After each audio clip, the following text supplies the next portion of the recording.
So, what is the difference between religion and faith? Right? This is the definition that I came up with. And then I'd love to hear what your definitions are, right? And then we'll get into examples of Run the bias. the differences, right? Beautiful. So, religion is saying you must hold a standard by your actions. You are only saved by your good works. Yeah. Faith says, come to me as you are and receive the free gift of grace. There is nothing you can do to clear your name of the wrongs you have done in the past.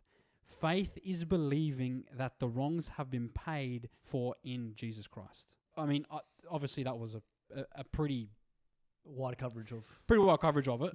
But do you guys have your own versions of the definition? I'd love to hear it. Yeah, Peter, you first. You take the lead. Yeah, certainly. I mean, it all sits in a similar vicinity. It all plays around that ballpark. But religion is a tool. It's a tool that is to be used for a purpose. Cool. If the purpose of the tool is not used appropriately, you're not going to get the full effect. Right? A funny one that I said Well said. Okay. Oh, yeah. A funny one that I said to Steph the other day is you have a mobile phone. Now, what's the purpose of a mobile phone? Well, nowadays many things, but you could say the base purpose is to make a call, to interact with other people, right? To make a connection. However, you can also use a mobile phone for a sole on your foot, right? You can walk around and just step over it and carry on. True. Now, can it be used? Yes. But are you reaching the full purpose of it? No. Faith allows the purpose of the tool to be fulfilled. That's good. And when you allow the purpose of something to be fulfilled, you get the beauty of it. You get the creation that it was meant to be, right? I like that. And that's the whole point of it. Yeah, I like so that one. faith is certainly, and another way you could probably place it is religion is like a hospital and faith is the doctor.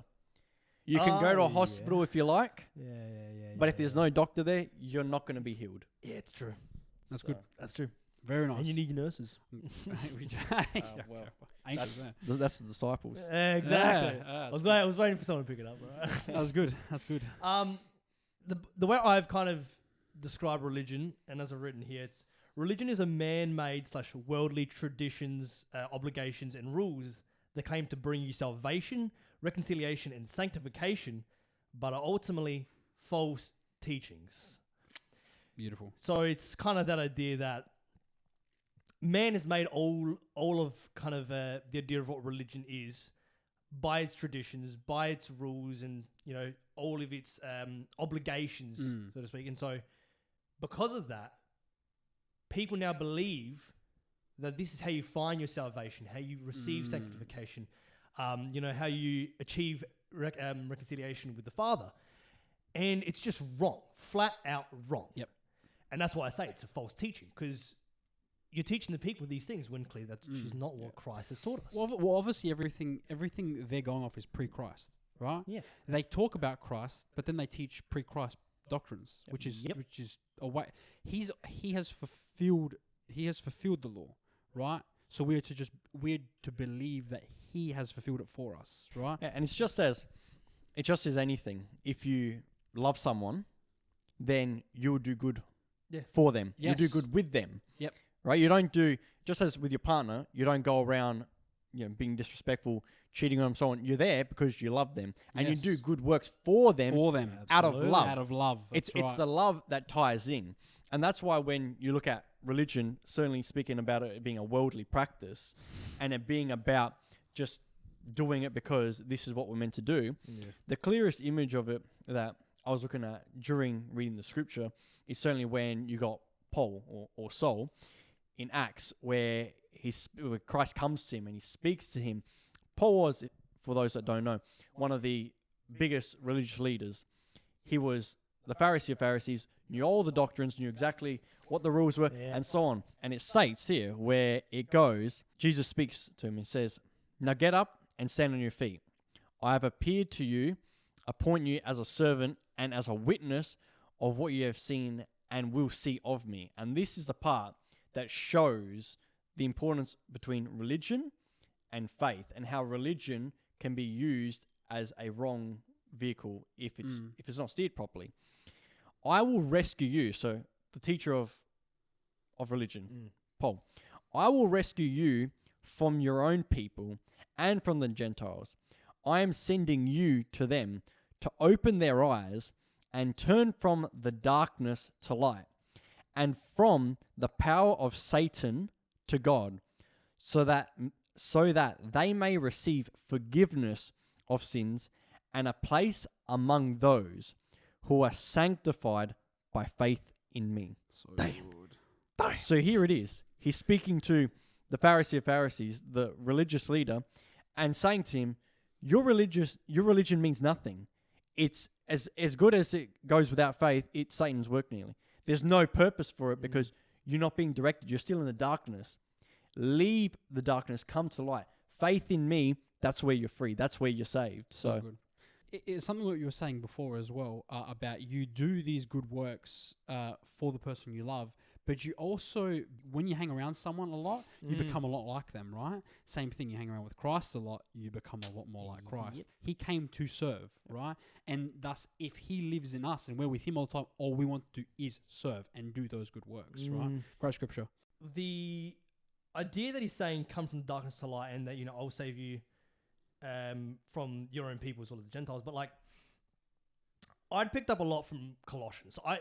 During this period, I had read all of Colossians. Not a big, it's like 4 chapters, so it's small, right? But 5 pages for me took me like 2 hours, to be honest. Like, I was just... Well, when you're actually trying to like really gain it's fair. something out of it, like, yeah, you're not just reading through it. Nah, took me some time. But it's interesting, right? Like, I noticed that the Pharisees, Sadducees, all these different religious leaders, you know, either question Christ's divinity, or they questioned or downplayed or watered down his teachings and his sacrifice. Ooh.